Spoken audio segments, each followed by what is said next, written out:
21 मार्च 2024 कुछ दिल्ली के सीएम अरविंद केजरीवाल को ईडी शराब घोटाले में गिरफ्तार कर लेती है। इसके पहले ईडी उनको 8 बार नोटिस भेजती है, वो हाजिर नहीं होते हैं। उसके बाद ईडी उनको जाके खुद ही अरेस्ट कर लेती है। किसी सिटिंग सीएम को जांच एजेंसी ने अरेस्ट किया। आज़ाद भारत में ऐसा बहुत कम बार हुआ है कि किसी सीएम को जो कुर्सी पर है उसे अरेस्ट किया गया हो।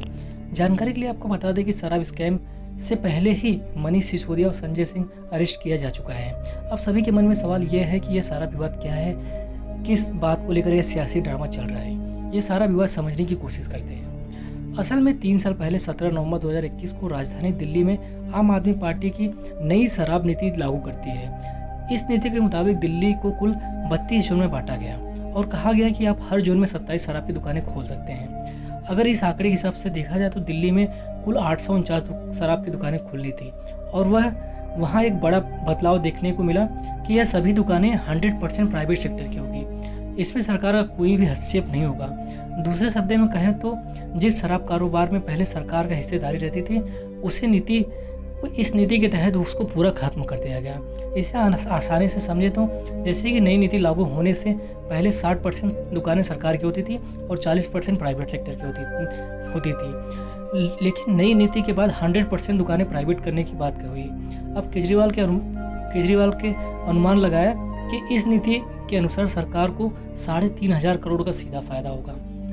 एक और बड़ा परिवर्तन देखने को मिलता है कि जो नई नीति के बाद शराब की दुकानें के लिए जो लाइसेंस लगता था उसकी फीस कई गुना बढ़ा दी जाती है। उसे L1 लाइसेंस कहते हैं। जो लाइसेंस 25 लाख की मिलती थी अब उसे पाने के लिए 5 करोड़ रुपए देने पड़ते थे। इसका असर ये हुआ कि छोटे बिजनेसमैन की दुकानें बंद हो गई और बड़े बिजनेसमैन को इसका लाइसेंस मिला और यह नए नीति के बाद होता है। एक उदाहरण से समझते हैं। जो 750 ml की शराब एक बोतल उसकी दाम 530 रुपये से बढ़कर 560 रुपये कर दिया जाता है। उस वजह से एक रिटेल कारोबारी का मुनाफा 33 रुपये 35 पैसे से बढ़कर 363 रुपये 75 तक पहुंच गया। इसका सीधा मतलब यह है कि रिटेल कारोबारी को इसका 10 गुना फायदा हुआ, लेकिन सरकार को जो उससे पहले 329 रुपये 89 पैसे का फायदा मिलता था वह घटकर 3 रुपये 78 पैसे हो गए। इसी वजह से कहा गया कि सरकार को जबरदस्त नुकसान हुआ। अब सवाल यह है कि इस मामले में सीएम अरविंद केजरीवाल कैसे फंस गए। असल में कुछ दिन पहले इसी मामले में केसीआर की बेटी कविता को अरेस्ट किया गया और उनके अकाउंटेंट हैं बिच्ची बाबू। यह वही शख्स है जिसको ईडी ने 8 घंटे तक पूछताछ की थी। सवाल जवाब में उसने सबसे पहले अरविंद केजरीवाल का नाम लिया था। उसने दावा किया था कि कविता, मनीष और केजरीवाल के बीच एक राजनीतिक समझ चल रही है। ईडी जांच का एक पहलू ये भी बताता है कि एक्सरसाइज पॉलिसी पर मनीष सिसोदिया और अरविंद केजरीवाल के साथ में ही काम कर रहे थे। ऐसे में मनीष सिसोदिया पर कोई आरोप लगे तो सीएम केजरीवाल से पूछना लाजमी बात है। इस शराब नीति में कुछ और भी खामियां थी जिसकी वजह से दिल्ली सरकार के मंशा पर सवाल उठाए गए। जब शराब घोटाले के मामले ने तूल पकड़ा तो केंद्र सरकार ने भी इसकी जांच करवाई। मुख्य सचिव ने जांच करके एक रिपोर्ट तैयार की जो दिल्ली के उपराज्यपाल को 2 महीने पहले भेजी गई थी। इस रिपोर्ट में 7 बिंदु पर सवाल उठाए गए। पहला, मनीष सिसोदिया के निर्देश पर एक्साइज डिपार्टमेंट ने एयरपोर्ट जोन को L1 बिल्डर को 30 करोड़ रुपए वापस कर दिए। बिल्डर एयरपोर्ट अथॉरिटी से जरूरी एनओसी नहीं ले पाया था। ऐसे में उसके द्वारा जमा कराया गया सिक्योरिटी डिपॉजिट सरकारी खाते में जमा होना चाहिए था, लेकिन सरकार ने बिल्डर को यह पैसा लौटा दिया। केंद्र सरकार से मंजूरी बिना लिए एक्साइज डिपार्टमेंट ने 8 नवंबर 2021 को एक आदेश जारी करके विदेशी शराब के रेट कैलकुलेशन का फार्मूला बदल दिया। बियर के प्रत्येक केस पर लगने वाले 50 रुपये का इम्पोर्ट पास फीस को हटाकर लाइसेंस धारकों को अनुसूचित लाभ पहुंचाया गया। इसके चलते सरकारी खजानों को भारी नुकसान हुआ। टेंडर दस्तावेजी के प्रावधानों को हल्का करके L7Z रिटेल लाइसेंसी को वित्तीय फायदा पहुंचाया गया।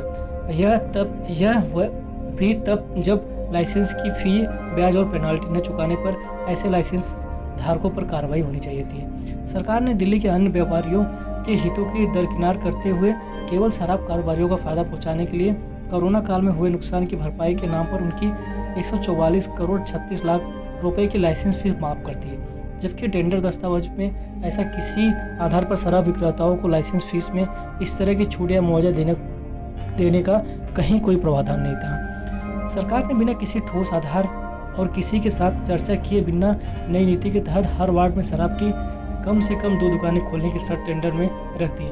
बाद में एक्साइज विभाग ने केंद्र सरकार से मंजूरी लिए बिना नॉन कॉन्फर्मिंग वार्डों को बजाय कॉन्फर्मिंग वार्डों में लाइसेंस धारकों को अतिरिक्त दुकानें खोलने की इजाज़त दी। सोशल मीडिया बैनर और होर्डिंग के जरिए शराब को बढ़ावा दे रहे लाइसेंसियों के खिलाफ कोई कार्रवाई नहीं की गई। यह दिल्ली एक्साइज नियम 2010 के नियम 26 से 27 का उल्लंघन था। लाइसेंस फीस में बढ़ोतरी किए बिना लाइसेंस धारकों को लाभ पहुंचाने के लिए उनका ऑपरेशन कार्यकाल पहले 1 अप्रैल 2022 से बढ़ाकर 31 मई 2022 तक किया गया और फिर इसे 1 जून 2022 से बढ़ाकर 31 जुलाई 2022 तक कर दिया गया। इसके लिए केंद्र सरकार और उप राज्यपाल से भी कोई मंजूरी नहीं ली गई। बाद में आनंद बानंद में 14 जुलाई को कैबिनेट की बैठक बुलाकर ऐसे कई गैरकानूनी फैसलों को कानूनी जमा पहनाने का काम किया गया। शराब की बिक्री में बढ़ोतरी होने के बावजूद रेवेन्यू में बढ़ोतरी होने के बजाय 37.51% की कम रेवेन्यू मिला।